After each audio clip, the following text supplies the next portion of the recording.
mais um. Boa noite a todos. Boa noite. Boa noite. Boa noite. Tem gente no pedaço aqui.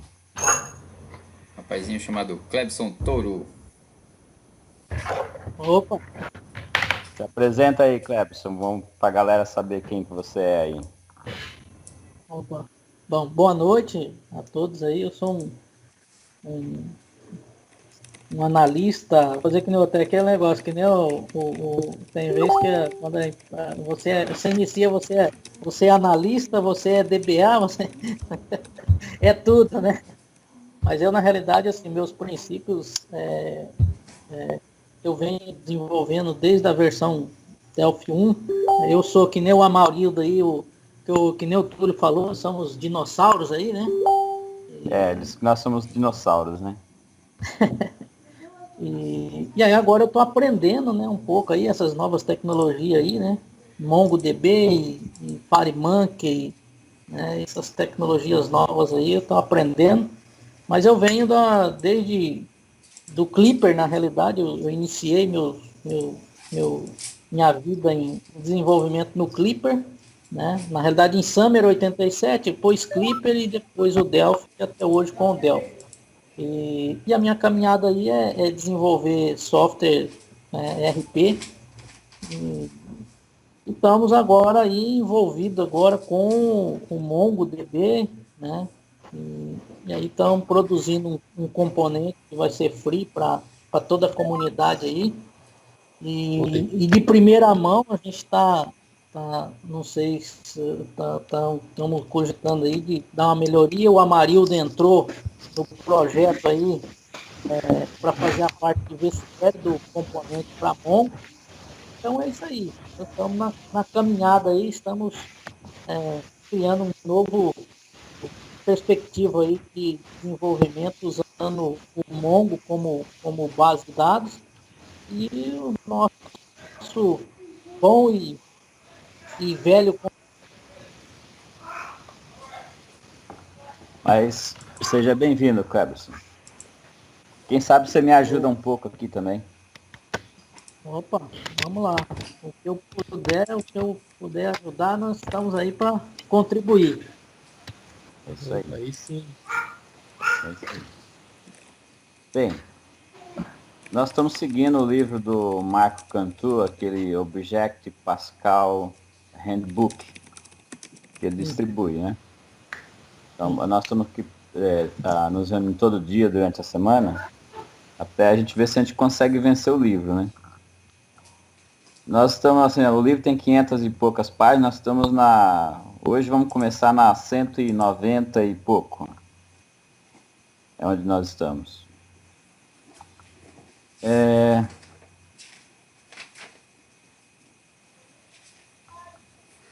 Bom, como de hábito, a gente sempre começa perguntando se tem dúvida, né? Porque é mais fácil responder as perguntas quando não se falou nada ainda, né?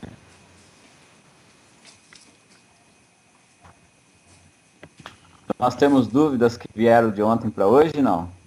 Ou dúvidas novas? Cadê a galera? A galera tá sumida, hein? Eu não, até agora não. Não. Já está vendo a minha tela aí? Já. Tá. Página 196. Então, hoje eu tô querendo começar aqui, ó. Eu pulei um item ali que era sobre string. Esse negócio de string é coisa do demônio, vamos pular ele, né? Pior que é mesmo, se eu fui seguir o livro, só consegui depois que eu baixei o JIT. Né? Então nós vamos pegar aqui essa parte de OP aqui, já que o Maurício gosta aqui de falar de orientação a objetos, né? E vamos começar logo com os objetos aqui, ó. Nosso início de trabalho vai ser por aqui. Também acho que dá pra gente passar várias coisas que nós já falamos, são mais ou menos umas coisas básicas de como é que você cria uma classe, você tem as procedures, tem as funções, nós já falamos bastante sobre isso. A gente pode ter classes que são declaradas e são implementadas mais tarde, então às vezes você precisa usar os dados de uma classe mas ela não está disponível naquele momento. Se você já precisa fazer alguma referência para ela, como aqui nesse caso, por exemplo, quando ele diz assim, olha, eu tenho uma classe que é husband, e só que na classe wife eu preciso dizer quem é o husband. Só que ela está implementada lá embaixo. A gente já fez uns casos desses também, né? Vocês se lembram? Sim. Ou seja, aqui na nossa implementação, como na classe TWife a gente ainda não conhece qual que é o escopo, a gente usa só o nome da classe, um igual em class aqui, 2 pontos e vírgula, e isso está dizendo para o compilador que a classe essa classe existe, mas que ela vai ser implementada depois de requisitar o seu endereço lá, a sua referência e tal. Então, isso aqui é uma implementação que diz assim, a classe está aí na Unity, mais lá embaixo. Bom, ninguém gosta de C, né? Então eu vou pular de C aqui.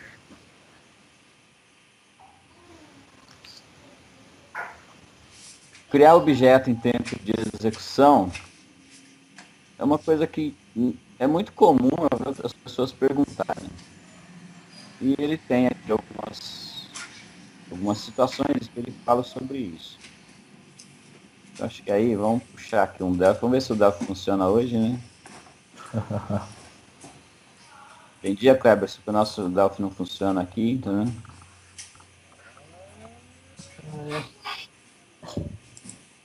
Tem dia que dá uns paus, Denis, mas hoje, vamos ver se hoje funciona. eita, caraca. Não, não. Problema seríssimo. Eu entreguei a chave do Oi? carro, o cara não queria a Eu chave aqui, do cadeado. para a transmissão ficar um pouquinho melhor, assim, todo mundo fecha o microfone e deixa só o seu falando. E aí quando for falar, abre o microfone e fala, que fica melhor um pouquinho a transmissão. É porque às vezes fica muito pesado, né? Mas eu vou lá. É, Você tá falando desse botãozinho aqui embaixo, ó, para poder dar uma travada ali, né? Mas também é bom a gente compartilhar um pouco, senão eu fico parecendo um robô do lado de cá, né? Calma aí. Não tem muita graça ficar falando sozinho também. É por isso que eu não gosto de fazer vídeos, né? Às vezes você tá lá, tá não, uma então, empolgação. assim, ó, o meu tava bloqueado. Aí eu desbloqueei e falei. Aham. Bom, o que ele está dizendo lá? Que ele, às vezes nós precisamos ter uma classe que diz o seguinte, ó, vou pegar aqui meu carro de passeio. Vou criar uma classe nova aqui, tá? É que como eu vou precisar dessas classes para outras coisas, então eu já vou aproveitar para criar. Então, digamos que eu tenho aqui uma classe chamada de banco, né? E aí nós teremos aqui uma classe de banco para carros de passeio, se fosse possível, se alguma coisa assim, né? Então, quando eu estou construindo assim, ele está dizendo assim, olha, a minha classe de banco eu não conheço. Mas pode ser que ela estivesse implementada logo a seguida.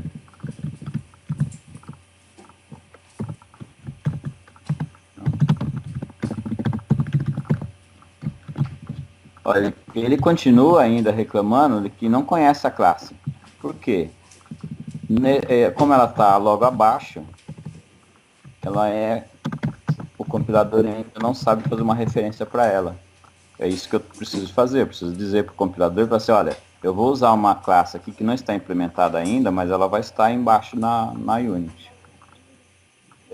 Eu acredito que você só possa fazer isso na mesma Unity. Você não pode fazer isso de Unities diferentes. Não sei se alguém tem alguma informação diferente. Mas acho que de Unities diferentes não dá para fazer, só na mesma.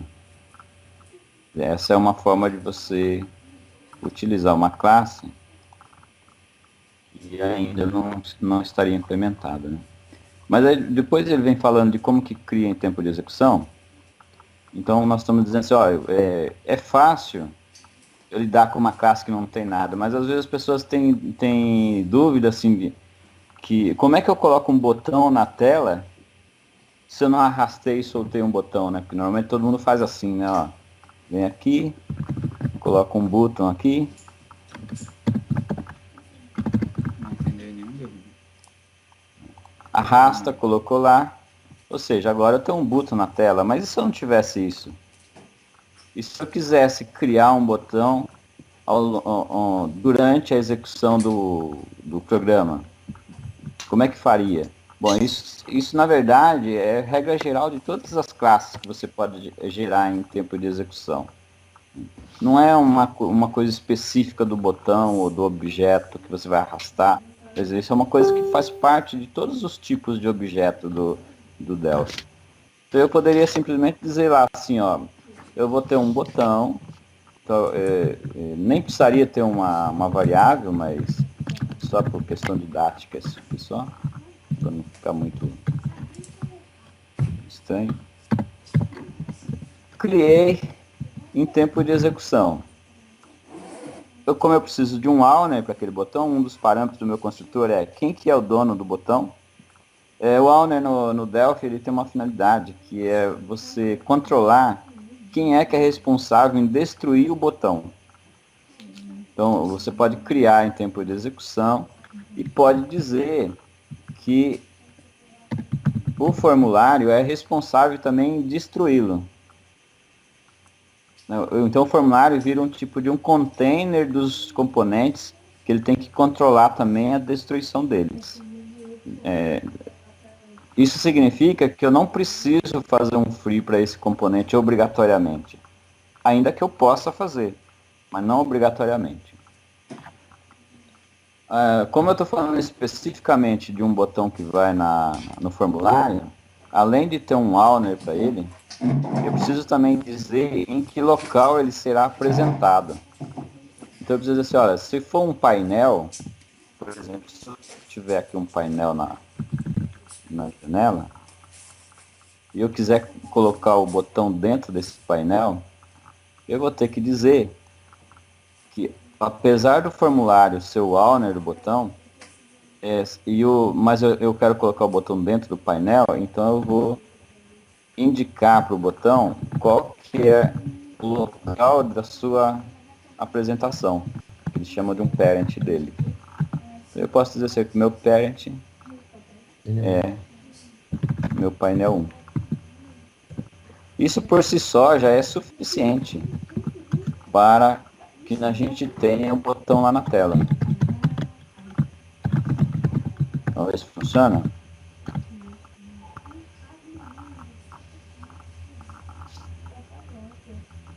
Ó, meu botão lá em cima, ó. Vejo que não é muito difícil, né? Ele tem aí as coordenadas de posição. Então a gente poderia olhar assim, ó, dizer que ele vai no top, no left. Mas ele já está criado, né? Ó, ele desceu um pouquinho aqui.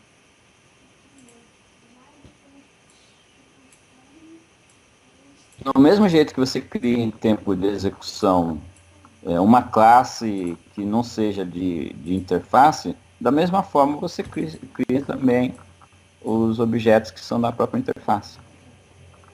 Então muitas vezes você vê um componente lá que é um pouco diferente, uma apresentação visual, mas como é que criou tudo aquilo lá para virar um componente para ir para a palheta lá do Delphi e você poder arrastar e soltar? Você faz composição de vários tipos de objetos. Quando você está criando aquele componente em particular, faz uma composição de outros objetos que vão dentro e eles acabam virando um só. Quer dizer, você tem um objeto dentro do outro, de tal forma que no conjunto eles são um objeto só. Não bota para carregar dessa forma, não. Se você tivesse aqui assim USB, uma combinação de um texto com gravar, com a barra de ferramenta aqui do lado, você poderia criar um painel novo, que você teria aqui em cima uma barra de ferramenta de salvar, gravar e tal, e ter o texto aqui embaixo. Isso poderia ser um componente só, separado. E poderia ser registrado por Delphi, você arrastar e soltar lá. Isso é bem trivial, mas eu vejo muita gente às vezes fazendo perguntas sobre isso. Só um adendozinho aí. No FireMonkey, em questão de informação, no FireMonkey, por ser uma outra framework, não existe esse top e left. Existe Tem uma um coisa position lá, né? position X e Y, Exatamente. só para efeito de informação. No FireMonkey ele posiciona eu acho que é um recorde que tem lá, né? É um recorde, porque na realidade ele existe três, na realidade é X, Y e Z. Uhum. E o Z, no caso, se utiliza se você for trabalhar com 3D, que é a profundidade. Certo. Beleza. Mais dúvidas? Se eu criar um novo botão aí virtual,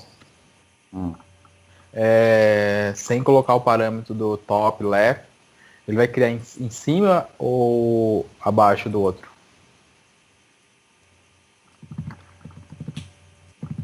Nós temos um botão e eu quero criar outro. Isto. Botão um outro qualquer.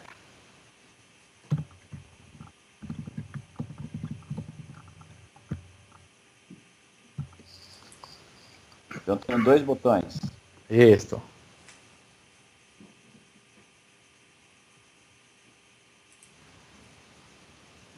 Não dá pra ver nada, tá vendo? Ele sobrepõe, né?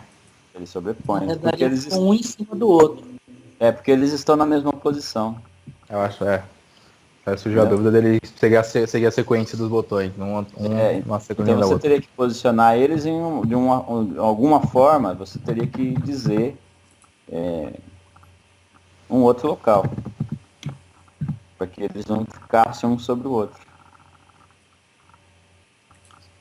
Ok. Entendeu?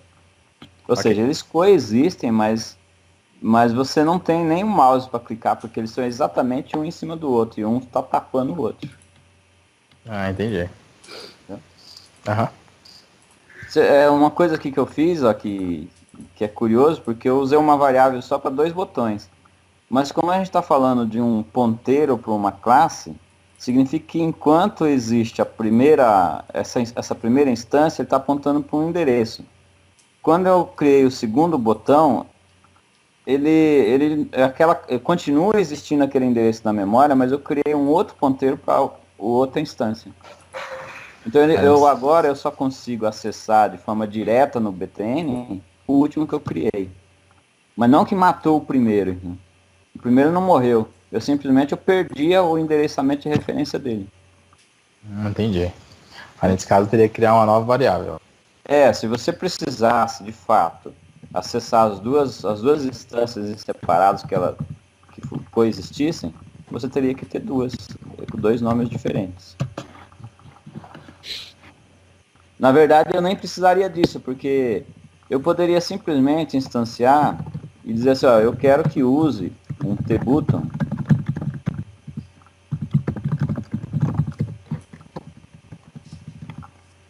e aí aqui eu vou colocar um parent para ele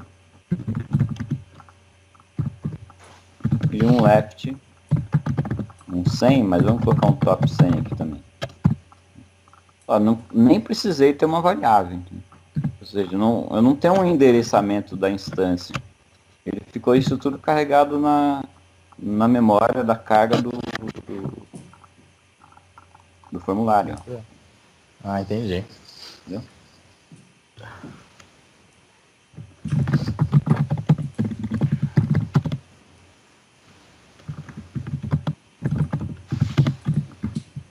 Não é obrigatório que você tenha. Você tem que tomar cuidado na hora de liberar a memória. No caso aqui, como o owner dele é o formulário, então eu não tenho muito problema com isso, porque o formulário já vai se encarregar de liberar a memória. Não vai vazar a memória, que é um memory leak. Tudo bem? Tudo bem. Outras perguntas?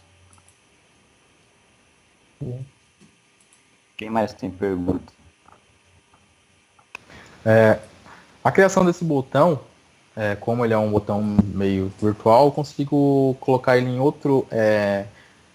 criar ele no Unity apontando para outro formulário?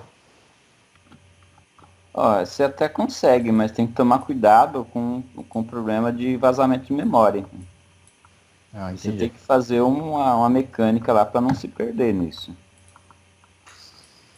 Certo. Ele deixa fazer, entendeu? Ele deixa eu colocar numa Unity, criar o botão na outra Unity que tem um formulário lá. Ele deixa eu fazer isso. Entendi. Só se precisa saber se tem clareza no código e tal, mas é possível. Certo.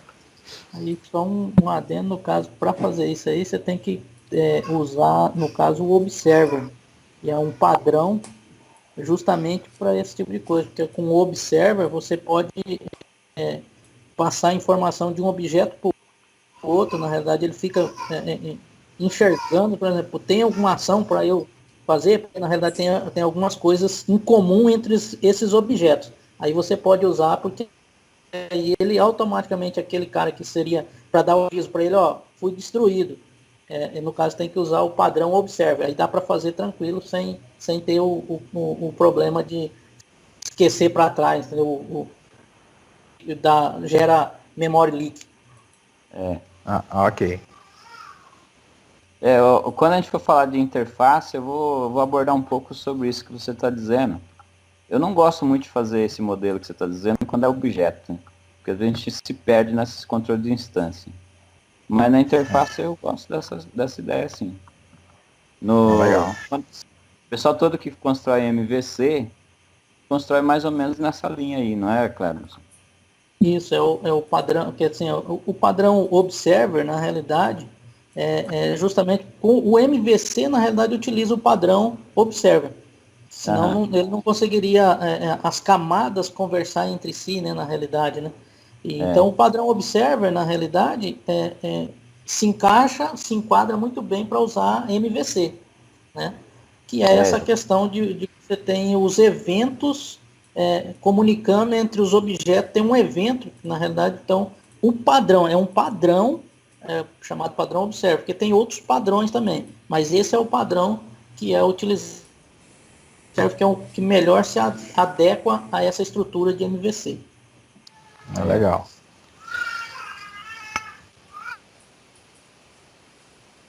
Aqui ele fala, ele questiona assim uma propriedade que é private, se é private mesmo ou não.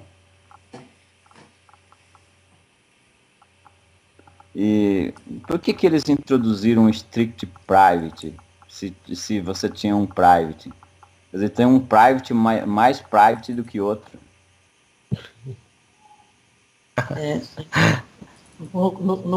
Assim, pelo o meu entendimento, quando eles criaram isso aí, foi justamente porque tinha a questão das classes amigas.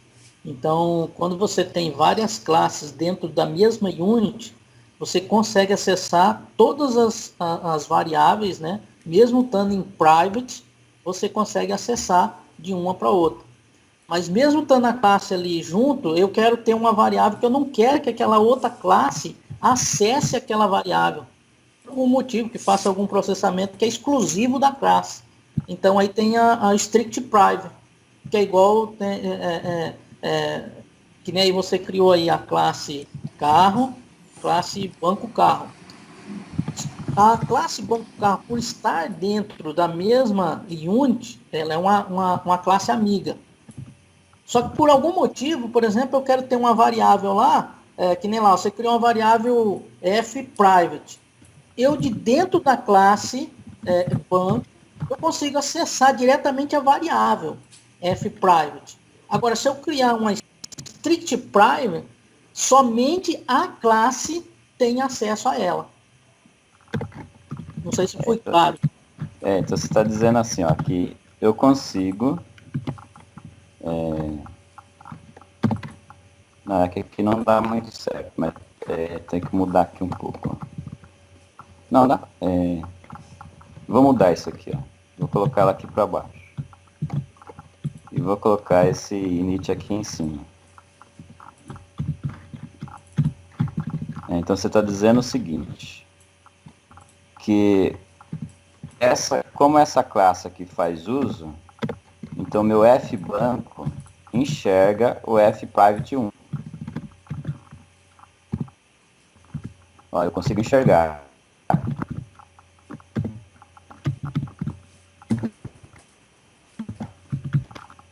Ou seja, apesar de eu ter declarado que a minha variável é private, ainda assim essa classe ter carros de passeio conseguindo ler o private. Mas se ela fosse um strict private, eu não consigo enxergar mais. Ó. Perfeito? Perfeito. Então, havia uma discussão assim, se uma propriedade, um método, uma função, ela é private, por que é permissível que uma outra classe acesse ela? Foi daí que surgiu um strict private, que é ele torna particular para aquela classe e não exporta nenhuma para que as outras classes enxerguem, mesmo se ela estiver dentro da mesma unit. Porque antes, quando você só tinha private, você de outra unit você não enxergava, mas na mesma unit conseguia enxergar. Isso é uma decisão da implementação, quando está se desenvolvendo, que vai decidir se tem acesso ou não. Quem faz componente, isso pode ser relevante. Então não está deixando outras pessoas mexerem naquelas propriedades lá. Perguntas? Como o Cleberson já deu a aula dos private, do strict private, agora acabaram as perguntas, né? Só criando um botão aqui que ele... Olha aí, fazendo a mesma coisa que a gente estava fazendo lá, criando um botão em tempo de execução.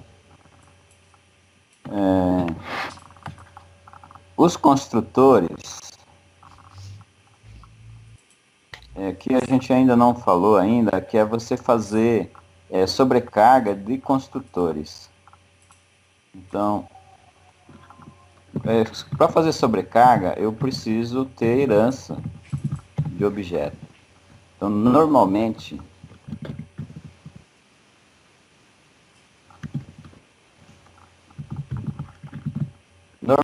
uma classe ela tem já um construtor lá definido. Digamos, poderia ser alguma coisa assim. Constructor, um create. E aqui poderia ter uma variável, até nem precisaria ter nada. Um valor aqui. Ou seja, quando eu precisar criar a classe passeio, eu vou dizer que agora eu tenho um parâmetro para ela. Então eu teria que fazer alguma coisa assim, ó. Vou passar... Cadê o parâmetro? Ah, tô no lugar errado, né? Não vai dar certo. Aqui. Meu create agora tem um parâmetro que ele aceita. Aceito um. Você tem duas situações que você pode ter necessidade quando você vai fazer a herança dessa classe.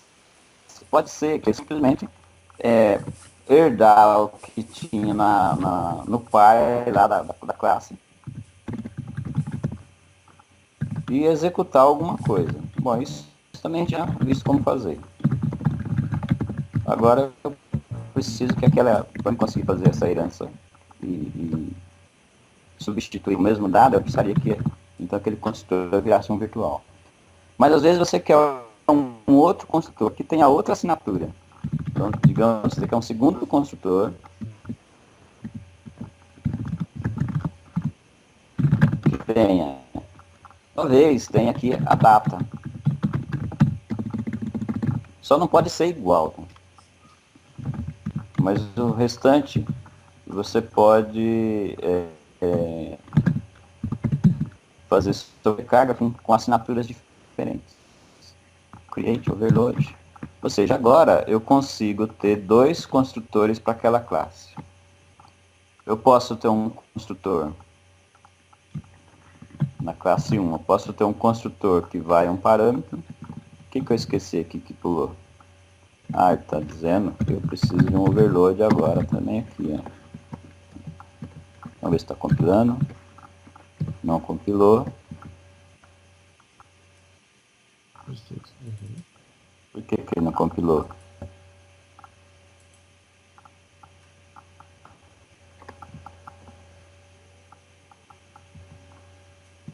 Tem aqui um override. Deixa eu tirar aqui, ele vai... Agora aqui ele não reclamou. Eu pulei alguma coisa aqui. Né? Quem tá enxergando aí o que eu pulei aqui? Bom. Falta.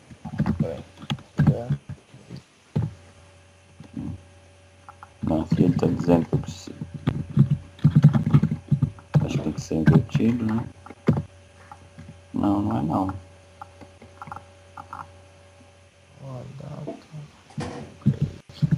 Por que ele tá dizendo que eu não posso ter um... O create lá em cima virtual não precisa do override? Do overload? Overload? Eu acho que aqui não precisa. Acho que não. No caso aqui, eu acho que, no caso, como você está fazendo sobrecarga de método do seu create, a assinatura aqui, ela tem que seguir aquele parâmetro mais o data, né? Não, mas só o fato de ele assinar diferente... Mas Porque como é uma sobrecarga, ele teria que ter o valor e a data também, né? esse construtor, esse create a valor em 2 inteiros? 2 inteiros, então eu também estava pensando nisso, mas é um inteiro e um datetime. Datetime é um float. Então não é. Oh. Não é isso. Vou matar alguma coisa aqui. Por que ele não aceitou fazer isso aqui? Ele disse que não satisfaz o forward. Então ele está dizendo que eu não tenho...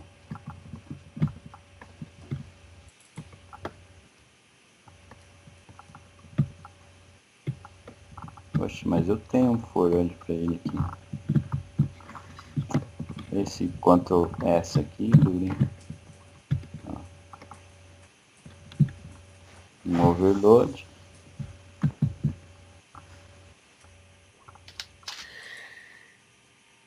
Ah, será que é porque ele está reclamando? Porque ele está reclamando de um create aqui, não está reclamando de um... Não seria o primeiro create? Tá parecendo que ele está reclamando do primeiro, né? Coloca ele como booleano pra ver. Esse primeiro? Um outro. Mas não é isso não. Ele só é overload só, né? Porque na realidade ele é do método virtual, né? Não seria. Não entendi agora não.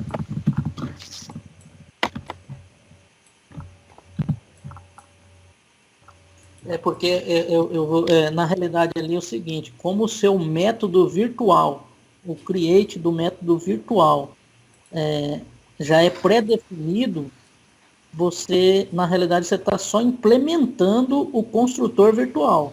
Então por isso que não pode fazer sobrecarga. Aí para isso você teria que fazer sobrecarga não de um método virtual, você fazer uma sobrecarga de um outro método, aí você pode ter sobrecargas diferentes. Porque nesse caso aí você tem que manter do virtual, né?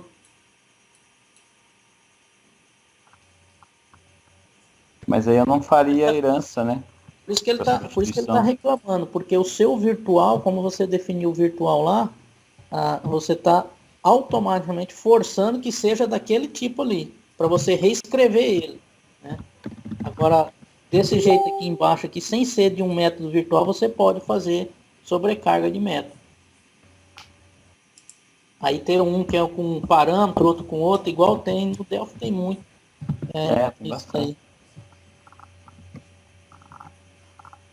Olha, agora ele está dizendo assim, eu não posso. Não, ele está dizendo que eu não tenho esse construtor. Ah, é isso, ó. Eu não implementei o construtor. Por isso que ele está dando Implementar, forward. aí ele não deixa. Mas é porque ele não estava implementado.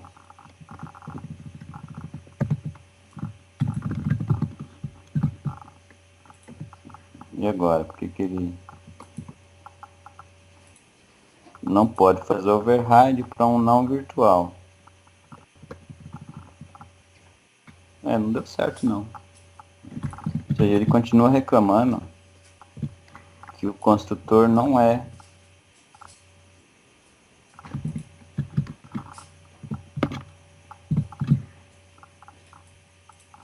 Aí ele não deixa eu substituir o virtual do construtor anterior, né? Eu fiz isso um monte de vezes, já agora não estou vendo como. Onde está o erro aqui. Bem, o que eu na verdade estava querendo falar do overload aqui, que eu posso criar métodos novos com estruturas novas de assinatura. A gente não tinha visto situações ainda que eu tivesse dois construtores. E aí eu estava imaginando assim que eu pudesse fazer uma herança do primeiro construtor e criar um segundo construtor. Isso fosse possível, é isso que ele não está deixando fazer aqui. Cria Bom, um outro método ali, cria um outro método sem ser constructor, só para ver que dá para fazer sobrecarga. Eu acho que pelo ser o construtor que você tinha colocado como virtual, implementa o virtual, né? você está falando assim, né? Ó. Certo? E agora eu consigo tratar aquele método virtual que eu tenho naquela procedure, aquele método virtual que tinha. Mas até alguma coisa que não tá. Ah, também sacanagem, né? Ah, pelo amor de Deus. Faz herança, né? Por isso que eu falo, programador de primeira viagem tem esses problemas, né? Não faz herança e depois quer dar os métodos. Aí fica difícil, né? Aí é difícil, cara.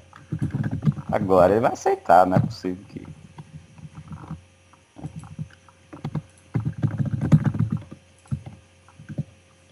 Ah, esse Ctrl S aqui escapa toda hora. Bom, o que ele reclamou agora? Ah, eu não posso. 37.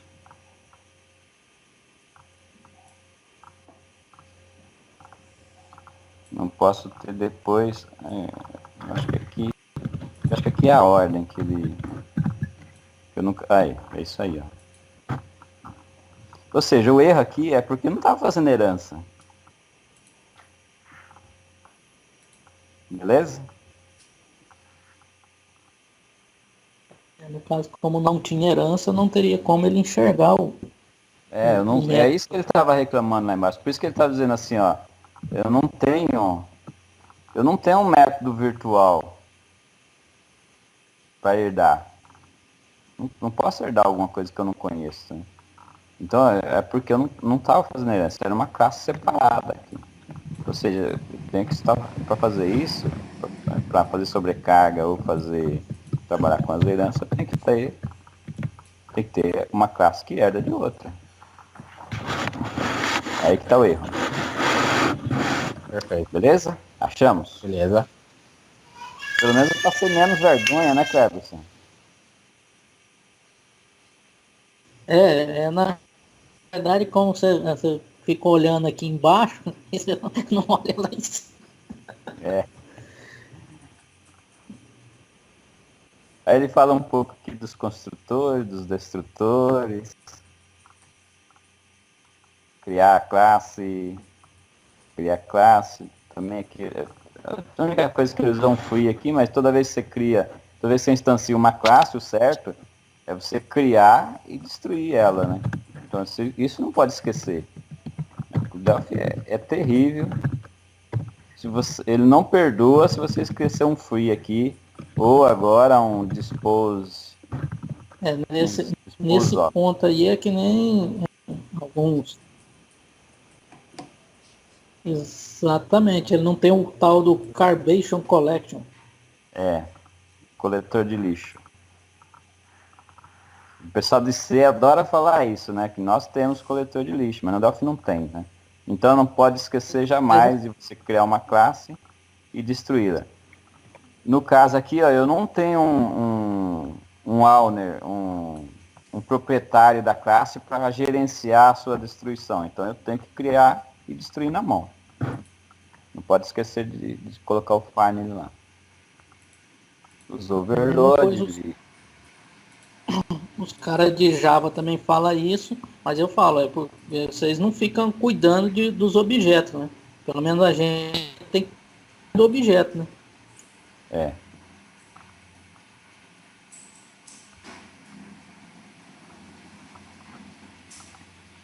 Esse assunto de nested type é interessante.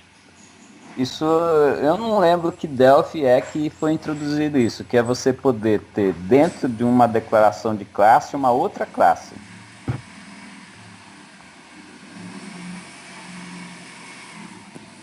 É como se eu tivesse assim...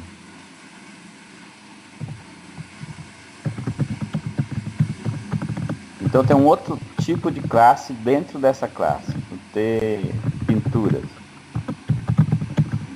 Ou poderia ser um enumerado, né? Um enumerado só para classe. Poderia ser um enumerado também, exatamente. O init pintura. Agora a hora que, uma coisa assim que quando eu comecei a mexer, comecei a ver uns casos desses, eu achei uma coisa curiosa, que é como é que ele cria o código do init pintura. Aí a gente vai olhar lá embaixo, o que ele fez? Ele pegou a classe principal, juntou com o nome da outra classe que está seria um embedado lá, como o Túlio fala, né? Ele está alinhado dentro da própria classe. Está alinhado. E aí então implementa o método que está lá. E se precisar acessar a classe, alguma variável da classe, você vai ter que usar também o nome tipo dela quando for acessar um parâmetro. Então, por exemplo, se a gente tivesse aqui, ó, a cor. Se a cor fosse possível ter lá um ID para ele, e eu precisasse acessar a cor, então eu teria que pegar o T pintura. Precisa de uma variável nesse caso, não? Eu precisaria criar uma variável, né? Porque eu não tenho um objeto. Como é que ele fala disso? Ó, ele cria, ó. Então, ele cria o objeto internamente. Ou seja, ele funciona igual, né? Ele é um objeto. Ele vira um outro objeto dentro do objeto. E tem que instanciar ele e liberar ele do mesmo jeito que se faz com outras classes. Ele não tem uma particularidade. A única coisa é que ele fica restrito ao ambiente da classe. Ele é um objeto, né? É um objeto que é um objeto dentro da classe. Você não pode usar esse objeto fora da classe que ele está contido, né, na realidade. Ele não pode ser utilizado fora da classe. Você tem que criar ele junto com a classe. No caso, você não pode, igual a gente faz, chamar lá, que nem lá, carro.create. Você não pode chamar ela direto. Na realidade, você tem que criar ela baseado em quem? Porque ela está contida nela, né? Como se fosse uma variável, vamos dizer, da classe. Né? Ela ser uma classe interna à própria classe, né? Eu não posso me referenciar a ela fora da classe. Sempre eu tenho que andar junto com ela. Então significa que se eu quiser trabalhar com ela, eu vou ter que criá-la aqui.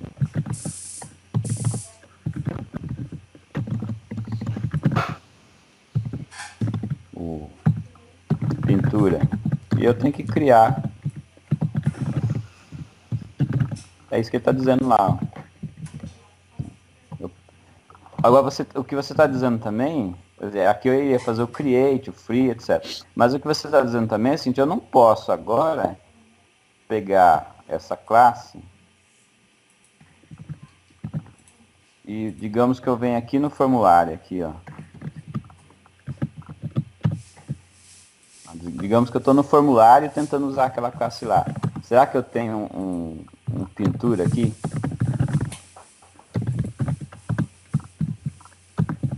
T.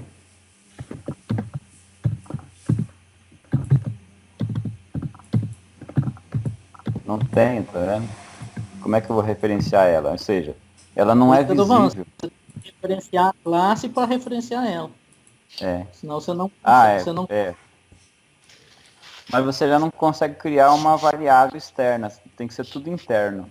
Ou seja, então essa linhagem que tem da classe dentro de banco para carro de passeio, ela só é visível dentro da própria classe. Não pode passar isso para o mundo exterior. Isso não é porque está protected? Creio que não, né?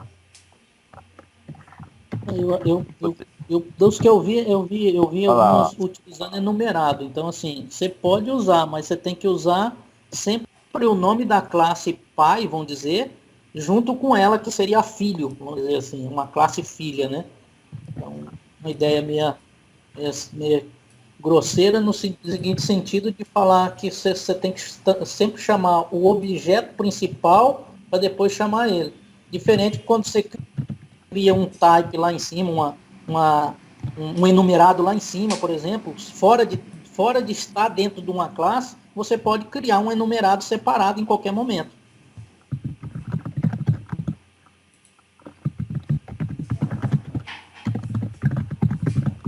Tá vendo que sempre você tem que escrever o nome da classe, ponto, aí o nome da classe interna, vamos dizer assim.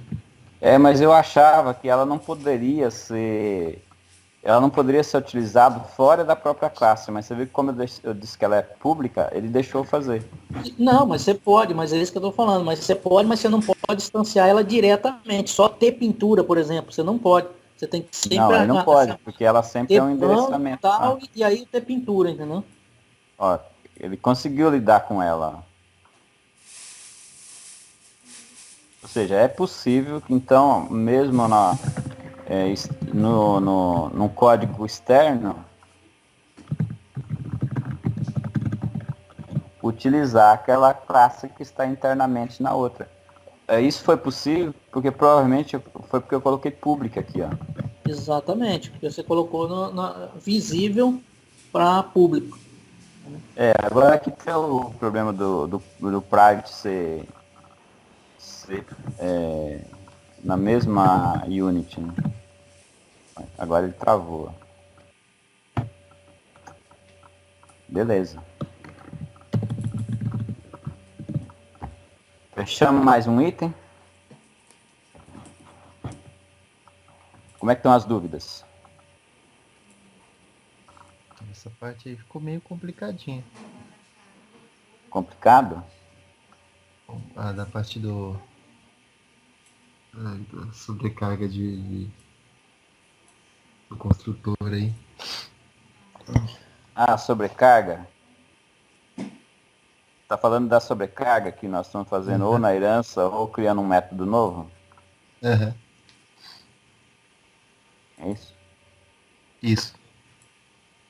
No caso, quando eu estou fazendo override, eu estou simplesmente pegando o meu método da herança, do pai, e tentando fazer uma implementação diferente para ele. Então o override já... Isso a gente já usou bastante. Mas no segundo caso, quando eu estou com overload, eu tô na verdade fazendo uma outra assinatura para o construtor. Eu estou criando um outro construtor. Uhum. Só não pode esquecer, aqui provavelmente está com erro.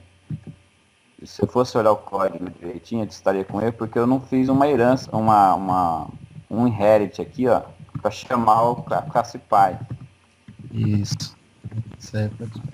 É porque eu não completei. Eu teria que criar de fato a classe, que poderia ser da herança, inclusive, né? Então poderia ser assim, ó. E aqui a gente iria fazer alguma outra coisa aqui dentro. Faz outra operação. Então eu tenho que. O construtor, eu tenho que sempre chamar o construtor do pai para que eu carregue as instâncias de criação daquele objeto. E no caso do segundo construtor, eu ainda preciso carregar, ainda preciso criar.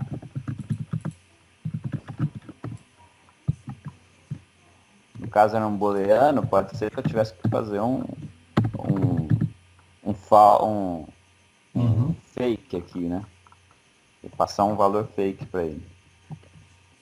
Um padrão. Daí isso aí funciona. E aí é que eu vou usar a variável para fazer outra coisa. De repente eu preciso guardar essa data aí para alguma coisa. Piorou ou melhorou? Não, melhorou, agora melhorou. Melhorou? Alguém mais ficou com dúvida? Esse vai estar no JIT, né? Oi? Esse vai estar no JIT, né? Do JIT? Sim. Ah, não vai não. Não dá tempo.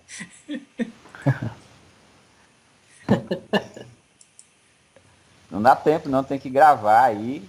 Depois você recorta e coloca só o pedaço da gravação. Beleza. Mas isso aí. Vamos tocar pra frente? Bora. Vamos nessa. Bora.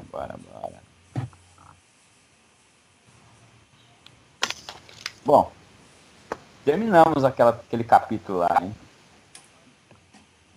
E também já tá dando nosso final de noite aqui já. Ó. Passa rápido, né? Hoje foi rápido. Temos 8 minutos para fechar uma hora. 8 minutos para fazer perguntas, então. O que a gente poderia ainda fazer nessa classe aqui, ó? Eu acho que foi ontem que nós criamos numa classe lá que nós estávamos trabalhando um tipo de propriedade.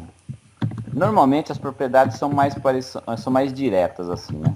Então, por exemplo, você quer uma property, aí você quer pegar lá digamos que eu queira, aqui está público, vou mudar aqui para público para private. Digamos que eu queira acessar esse meu banco de outro lugar, né? De outra unit, de uma outra instância que não estivesse nessa mesma unit. Então eu precisaria publicar uma variável interna como sendo uma propriedade daquela classe. Então poderia ter banco, assim, normalmente se vocês veem são declarações diretas, onde você pode dizer se ele é só de leitura ou se ele é de leitura e escrita. Ou seja, mesmo ele sendo private, eu consigo exportar aquele tipo de variável interna ou da propriedade interna para que outras classes ou outros objetos também consigam ler aqueles valores. Mas ontem a gente tinha feito um negócio um pouco diferente. Que nós tínhamos falado assim, ó, pode ser que eu tenha uma lista de informações com dados. Claro, vai ter lá embaixo o create dele, etc.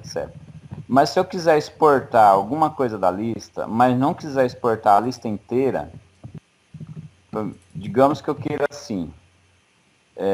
O primeiro delas eu posso dizer quantos tem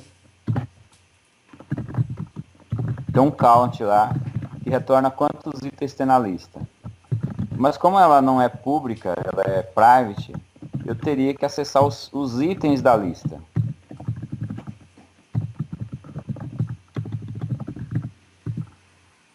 Ou seja, os meus itens seriam as posições correspondentes ao F-list. Então teria alguma coisa da seguinte forma. Ó, Ctrl Shift, Ctrl Shift C me deu dois métodos diferentes. Aqui uma função, onde essa função eu vou retornar qual que é a posição. Então eu vou pegar o list idx dele. E se eu quiser alterar alguma coisa, quero alterar aquela posição em particular, eu também tenho que dizer a posição da lista onde que está e passar o valor lá para essa lista. Ou seja, o que eu estou querendo dizer é que eu tenho uma variável, que é uma lista que é private, mas eu quero exportar não a lista, eu quero exportar os seus itens individualmente. Então agora eu tenho condição de dizer assim, eu quero só o item 0, só o item 1, etc. Então aqui o count ele seria, o resultado do count seria o lista count. Meramente por questão de controle dos acessos das variáveis internas que se tem. Às vezes a gente não quer exatamente abrir o objeto inteiro, para não deixar alguém substituir o objeto. Se você colocar uma propriedade read e write para o objeto direto, alguém vai lá, mata aquela instância e cria outra. Pode ser por acidente, pode ser intencional, né? Intencional, assim, às vezes ele quer substituir de fato, mas às vezes também pode ser por acidente. Para não acontecer um acidente, você não expõe a variável direta, expõe só propriedades que você queira permitir que outras classes tenham acesso. Acrescentou? Acrescentou. Opa. É isso aí. Para mim hoje, se vocês não tiverem dúvida, nós estamos chegando ao fim. Só um negócio, não tem muito a ver com o que você escreveu, não. Mas quando o cara vai fazer os componentes, como é que o cara cria os eventos? A gente fala muito de properties e tal, mas os eventos em si? Os eventos, você aponta para um ponteiro que diz como é que é a execução daquele evento lá e os seus parâmetros. Então, se eu quisesse criar um evento aqui nessa classe, que fosse por exemplo, assim,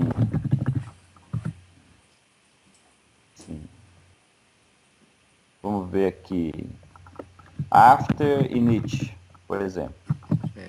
Aí eu digo que ele é eu preciso dizer o tipo do evento que ele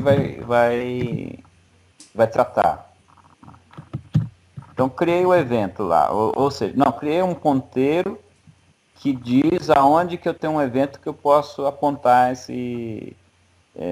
mandar uma mensagem para ele. Aí já entra o padrão observer. Certo. Então, como é que eu uso internamente o evento? Bom, se eu estou falando que ele é uma chamada que é o after init, então eu vou verificar se o evento existe de fato, se alguém deu um método para ser chamado naquele evento lá, e se chamou, eu mando para lá a chamada daquele evento, gera o evento. O file lá que o pessoal de Java usa, né?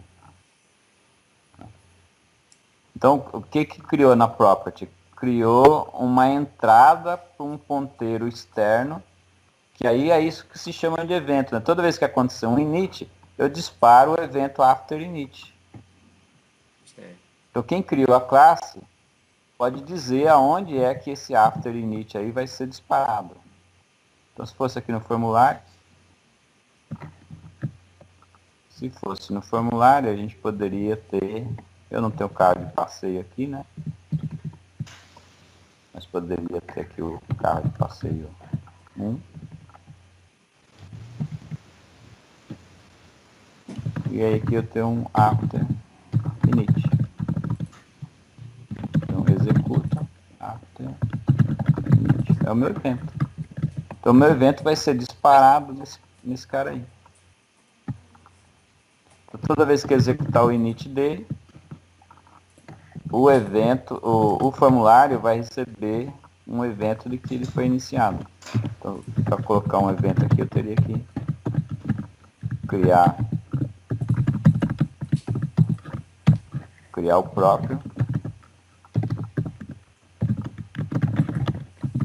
Vamos ver se isso aí tudo compila ainda para a gente debugar. Talvez debugando fica mais fácil de entender, né?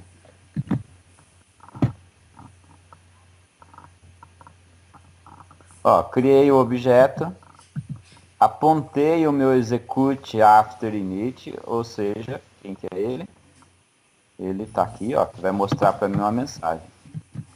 No primeiro instante, só atribuiu, dizendo assim, o after init é o execute after init, só deu uma referência para ele.